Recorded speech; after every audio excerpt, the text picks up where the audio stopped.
You would be low-key turned off if a guy proposed to you on the very first date. It's just too much. It's too aggressive, and that's almost how it is when you start selling to someone immediately. What's up, beautiful people? Welcome back to my channel. I'm Erin, and this is Erin On Demand, a place for entrepreneurs and content creators looking to build your brand, business, and impact. And y'all, today I am so excited because we're talking all about how to start a profitable, you hear that? Profitable business using social media. And this is basically what I did to build Erin On Demand to be a high six-figure online business that I absolutely adore running. So if that sounds like your jam, then keep watching. In this video, I'm partnering with OLIVIA'S, who is a boss, and she has a YouTube channel all about entrepreneurship as well. Her entrepreneurship journey looks a little bit different in the sense that she didn't start several of her businesses on social media, and they have scaled to multi-million-dollar businesses. So we thought it would be very helpful for you guys to get both of our takes on how to start a business on social media and how to start a business without any social media and still create very profitable businesses either way.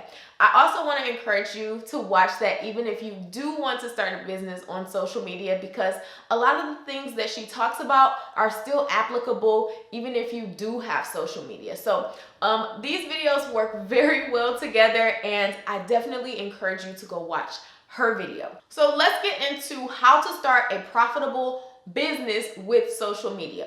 The first step is to outline your goals for the business, and this is kind of a no-brainer. You want to start with the end in mind, okay? Start with the end in mind, but don't get so set on the end that you think your business is going to reach, because so much can change as you navigate through business, and you just kind of never know what turn your business is going to take, or what idea you come up with, or what your audience tells you they want. And so I say have the end in mind, but don't be completely married to what you think your business is going to take shape as. So the first thing, yes, outline your overall business goals. Be specific, use the SMART goal method. Make sure that your goals have some level of specificity to them, but the way that they take shape could be different, and we're going to get into that as we go through the rest of these tips. The second step is to create social media objectives that are aligned with your business goals. So this will make it so much easier to start building out your social media strategy, because when you have those business goals in mind, you can then create your social media around those goals. So make sure that your social media goals align. This is where I saw a gap in Erin On Demand when I first started the channel versus my business. When I first started Erin On Demand, the business was a video storytelling company where I went to small businesses and I helped them create video content to tell their business's story. So I called them social media commercials or so-mercials. But my content was focused on starting my YouTube channel and building my brand and building my business and sharing the day of my life. It didn't really pour into my business's goal of getting more video clients. I should have been doing things like how to be better on camera, or how to tell your business's story through video. I wasn't really creating a lot of content around what my business's objectives were, which caused my business to have a gap in between what my brand was and what people recognized me as versus what my actual business and services offered. So just be cognizant, make sure that your social media goals align with your actual business goals. And even if you haven't exactly started the business yet and you're looking to start the business, this will help create a very seamless transition from your free content into your paid offers. All right, number 3 is to assess your skills and lifestyle. This is gonna help you determine what platforms are best for you to be on. Now, in addition to assessing your skills, you may need to build some skills. If your audience lives on a platform that you may not have the skills to create content on. So for example, if you want to create a YouTube channel and you really want YouTube to be the heartbeat of your business, then you're gonna have to assess whether or not you're strong on camera, whether or not you can edit videos, whether you have the financials to be able to get a video team if you aren't strong in either of those, because that's always an option as well. So assessing your lifestyle and your skills is going to be pivotal in the type of content you create. Now, I want to add this in is that if you do really want to start a YouTube channel and convert that into your full-time business, you have to give yourself time to warm up to the camera. You have to give yourself time to understand how to edit. You have to give yourself time. It's not going to happen overnight. So make sure that in your social media goals, you have identity-based goals that say, become comfortable on camera. If that's something that you really battle with, that's gonna need to be one of your social media goals that aligns with your business's goals. And you can't overlook that and jump to, I wanna have 10,000 subscribers by the end of the year. You wanna make sure that your goals make sense for the skills that you have. So with that, determining the platforms you're on is heavily going to be based on the skills that you either have or the skills that you're willing to acquire. Step 4 is to actually determine which platforms you're going to start with. And you want to do this, 1, by figuring out where your audience is, and 2, what type of content already lives and how can you bring something different to that platform that is not already being done. How can you do something different than what people who are already dominating on these platforms are doing? And that is where you really have to dig deep into yourself and figure out what parts of me are different. Where am I not identifying with anyone who's creating content for candle makers or for shea body butter people or for, you know, whatever kind of product, planners? Like, how can I be different? And that goes for your actual product that you're going to be selling via social media, or the service you're going to be selling, whatever your offer is, but also the content and the free stuff that doesn't have an offer attached to it. Just how will you stand out? The second part of deciding your platform is to decide platforms based on these criteria. So first, you want a platform that you can host long form content on, preferably long form video content. Video content is the most convertible content ever. Period. Most people are able to easily build trust when they see video, because you can see the person, you can see someone speaking to you, or even if they're not a direct on camera, you know, talking head like this, even if it's an animated video or just some sort of video content, really helps to build engagement. So I always recommend having some sort of video content. And you guys, it makes total sense because almost every platform, social media platform, allows for video because they all know how important it is. So long form video content is really going to help you create value, high value for your brand. But it is not limited to video. So you can start a podcast, you can have a blog, even on IG, you can do an IGTV series, which is video. But you guys get what I'm saying. It doesn't only pertain to video, but having some sort of a long form content platform where you can really pack in the value is going to be essential. And for long form, another platform that is newly in the social atmosphere is Clubhouse. So that is also a place where you can create more long form content and really start to bounce ideas with other creators and collaborate. So that is also an option. The second type of content is short form content, where you can really engage with your audience. It's easily engageable. It doesn't take too long to consume, and it helps to build that relationship that you want to build with your audience. So this is good. Instagram, Snapchat, especially Instagram stories, places like that where you can really start to form relationships with your audience. I feel like no one really talks about Twitter, but Twitter is a super powerful tool as well. Any of those platforms are ideal for more short form content. The third type of platform would be a searchable platform, something that is search engine optimization friendly or SEO friendly. This is something like Pinterest that has a direct search engine. You can type in office decor inspiration or business branding tips or whatever, something that you can type into a search engine and it is easily optimizable through that search engine. So Pinterest or YouTube or even a blog. A lot of these things can cross into other categories, but these are the main criteria that I will look for when starting a business on social media. You don't have to be everywhere. This could be a YouTube channel because that doubles as your SEO friendly platform and your long form video platform paired with Instagram or Snapchat or Twitter. So these things can fall into multiple categories. Don't feel like you have to be managing 3 different social media platforms if you want to pick something that kind of falls into each. But I definitely think that those 3 criteria are super important when you're choosing which platforms you want to be on. Step 5 is to start building awareness. And this is the part that a lot of people want to skip. They want to go straight into making their offers, selling their products, but building the awareness is how you're going to be able to not seem super salesy once it is time for you to share your offer with your audience. And even if you have a business where you're starting to build your social media presence, I'm not saying don't post your business or don't tell people that you have stuff for sale at all. But I am saying that building that brand awareness may not always look like posts that solicit people to buy.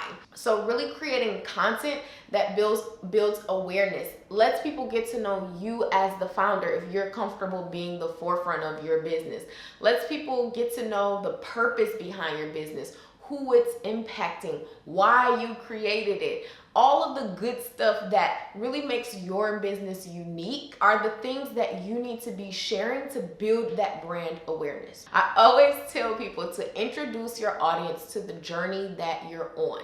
That is content in itself.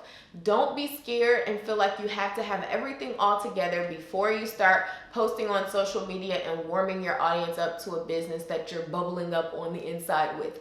Start sharing the process with them so that they can feel more invested in it. So you're gonna wanna get creative with your content, speak to them in a way that they understand. This is why knowing who your target audience persona is so important.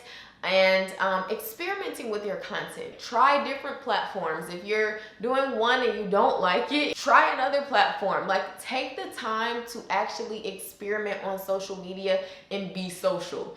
And that's the part where you're going to have patience and not rush, because it can take time to really build an audience. And I say give yourself at least 3 months of experimenting with trying different types of content, trying Instagram stories where you're looking directly at the camera, trying YouTube videos, some maybe with B-roll, some without B-roll, some talking right to the camera, some vlog style. See what your audience likes, dibble and dabble, and don't be married to one thing. The 6th thing is to ask your audience questions. And as you are building and experimenting, this is gonna be the time that you pluck their minds, okay? And you really get into, was this helpful? Did you like this?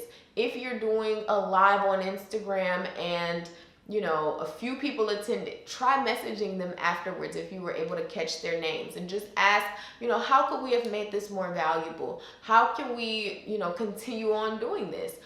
So really ask your audience questions. Don't be afraid to ask them their thoughts, their needs, if they liked something or if they didn't like something. And a part of this is also just paying attention to the data, because your audience is going to tell you what they like or don't like based on how they engage with the content. And then based on your audience's feedback, you can begin to pivot or either tighten up how your business is going to be operating. So based on your audience's feedback, you are able to now decide, like, okay, maybe we can X this out, or maybe we need to zero in and double down on this specific social media strategy or social media content. This is what they seem to really be getting the most value out of. So let's do some more content centering around this thing and see how they continue to engage with it. So when you do get that feedback from your audience, make sure that you actually use it. Step 7 is to map out your ideal customer journey. So once you get a bit of traction, once you have people understanding who you are or what your brand stands for or what your business is and what services you may begin to start offering, whatever it is that you're trying to get them aware of, Now you can start to map out your customer's journey. Say for right now, your biggest goal is to sell 100 of your cookbooks a month. So if the end is for them to purchase a cookbook, that's the end of your customer's journey for right now. You want to work backwards to figure out, where do I start them on social media in this journey?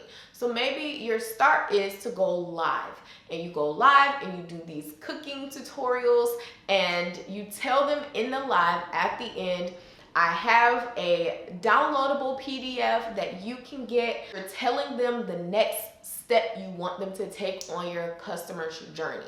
So that next step may look like getting them to sign up for your email list, or downloading this free downloadable that tells them, you know, all these cooking tips. Or it could even be a smaller paid offer, like a $10 digital cookbook with only 5 recipes. And then once they get that, it tells them about the next step that they need to take for this customer journey. So maybe once they download that digital document, it gives them 10% off if they buy your actual cookbook. And that is how you create the buyer's journey and honestly start converting people from just being aware of your company or just consuming your content to actually converting into paying customers or clients. And you guys, this can work for a digital product, a physical product, whatever. It's really just about building out a customer journey online. All right, step 8 is to begin crafting your first offer. So based on you drawing out this customer journey, now you can actually start creating the first step in that. It can be something that has a minimal charge, or it can be something free. So step 8 is to begin crafting your first offer. And the offer doesn't have to be something that people pay for. It can be starting an email newsletter, or it can be creating your free downloadable if you want to do some sort of free opt-in, or it can be a paid opt-in. It doesn't matter. Whatever you want that next step to be after people have consumed your content, where are they going next? That's the thing that you can start creating, especially based on the feedback that you've been getting from your audience, how they've been engaging with your content. This gives you a great scope of how you can better serve them. And a lot of people do this before they even start on social media. They've like crafted their customer journey, and then they realize that that may not actually be what your customers or your audience needs from you, because you've kind of prematurely done all of this work. So that's why I say take your time. If you really are trying to build a business on social media, take your time. Don't end up like me, having this business and the social media is not even doing anything to pour into the business that I already created. Either work backwards from your business or use social media to make educated steps forward as you build the business. So for us, like when we were starting Erin On Demand, the YouTube channel, our first offer was actually the eBrand Club, because we realized that so many entrepreneurs needed something else, somewhere else to go for community, for business strategies, and for social media strategies, that I could not keep up with the demand only on my YouTube channel. So I knew that there needed to be something more close-knit, somewhere that I could go in more depth and really explain these strategies and tips and things that I was doing on my YouTube channel. So that is where the eBrand Club came from. It was because we had started creating all of this social media content and looked to our audience to ask them, what do you need? How can we better serve you that we aren't serving you in the YouTube channel or in the business that we built? So that's that. The second part of that is with my product-based business, the Top 3 Notebook. That was also very organically derived from my audience and asking them what their needs were, and just being transparent as a person who struggles with procrastinating, who struggles with time management, and who struggles with so many different productivity methods that I just couldn't sustain. So once I opened that part of myself up to my audience, it organically became a thing. The Top 3 method became a thing that so many people adapted, and it organically allowed us to create a physical product. But again, all of these things took months of us sharing this journey that I was on in order for it to be easy to convert these people into our business afterwards. So I'm not saying that it has to take a whole year or 2 years or however long it took me, but what I am saying is it takes time to really get to know who you are marketing to. Step 9 is to be adaptable. And I don't know if this is really a step, but I just want you guys to know that your business doesn't always happen exactly how you intended, which is why in step 1 I said start with the end in mind, but don't be married to the end. Don't think that just because you've written this thing down as a goal that it's gonna take shape exactly the way you expected. And I think when you go into starting any type of business, whether it's on social media or not, having this level of adaptability is going to help you maneuver in business a lot easier. Another thing that I want you to know, like step 10, I guess, is that you don't need a huge following to begin your first offer. Like, don't feel like you have to have 10,000 followers or 50,000 or 100,000 before you can start creating your product. As long as your audience is very aware of who you are, what you do, and you're starting to get feedback. People are starting to ask you questions. You're getting DMs about certain things. You're seeing a heightened sense of engagement with your content. That is a great indicator that you are ready to create that digital product or launch the more business aspect of your social media brand. And that's when it starts to become an actual business entity. The next step is to simply deepen the relationship that you have with the people in your audience.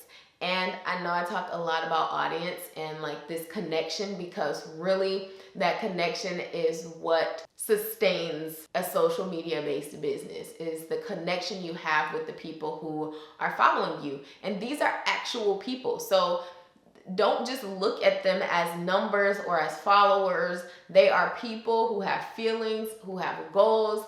And so when you really start to deepen that connection, whether that be responding to DMs or responding to comments and just trying your best to be hyperactive with your audience, that is really going to help you build your brand and build trust with the people who are following. I honestly like to think of this as any relationship. You would be like low-key turned off if a guy proposed to you on the very first date. It's just too much. It's too aggressive. And that's almost how it is when you start selling to someone as soon as they follow you, or you start selling to someone immediately. You really want to take time to nurture your relationship with them, to share different things about yourself, because that in turn helps them be more open with you, which you can then use as data for your business. Not to say that that's the only reason why you want them to open up to you, but you can use that as data so that you can better help them and serve them through your business. All right, so once you've kind of got the ball rolling and you have an idea of how your business is going to unfold, this is now when you can begin to figure out your business entity. Are you going to be an S Corp or an LLC, or what is your business kind of going to take shape as? Are you going to trademark your logo or your business's name? Like, then you can start to kind of think about that after you've taken time to really experiment with your business, figured out if the name actually sticks, or if you want to change the name, or if you even want to change the scope of your business. I think that this entire process, because it takes time doing all of the LLC and all of those things up front without really understanding how your business is going to work and how you're going to use social media to grow it, it's kind of like jumping the gun. Getting the actual business formalities done, that can be the last thing that you do after you take the time to actually go through these previous steps. So when you are planning to start a business on social media or using social media, take the time on social media and collect as much data as you can to pour into the business. I always say at least 3 months of implementing strategies that you have written down or plan to implement. Take 3 months to experiment with them. Don't do one post or one video that didn't get any traction and then you just kind of like throw the whole plan away. But keep going, be persistent, and collect data along the way. So this video is in partnership with my client Olivia. I told you guys Olivia Ansel is incredible. She's an amazing businesswoman, and honestly she pours so much into me when it comes to starting a business and just hitting the ground running, creating business plans, and she is just full of knowledge. Like I said, she has started several multi-million-dollar businesses without social media. So please do not think that social media is the only way that you can start a successful business. If it's really not your jam, like you ain't feeling, you know, being all out in the atmospheres of the internet, like you don't have to be. There are ways that you can build something very, very strong and profitable without being on social media. Although I am a bit biased because I've been able to build Erin On Demand with organic social media marketing only, and it has been pretty incredible. So please check out Olivia's video. I'm super proud of her. She has a business page, but she also has a page that kind of outlines her home building journey as she's building this insanely beautiful custom home. And she started an Instagram account for this custom home building process that has generated over 3,000 followers in just a few months.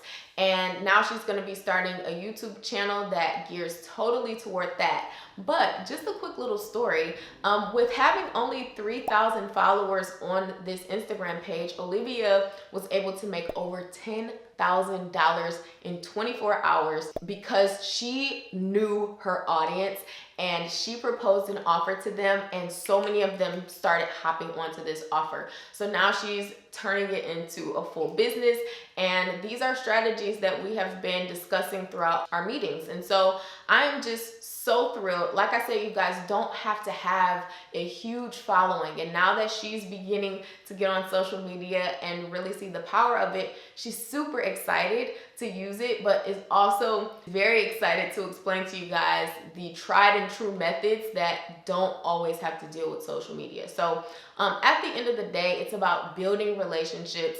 It's not about, you know, choosing to be on social media versus not always.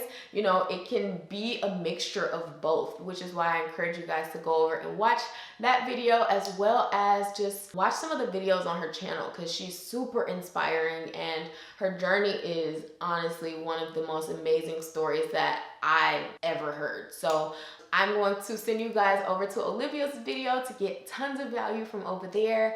And if you're planning to start a business on social media, comment below what is one of the things that you get a little bit caught up on when it comes to starting on social media. Is it being on camera? Is it just posting consistently? Like, what is the thing that trips you up the most? I'm curious to know in the comments below. Don't forget to check out Olivia's video. If you like this video, you are welcome to join the fam if this is your jam.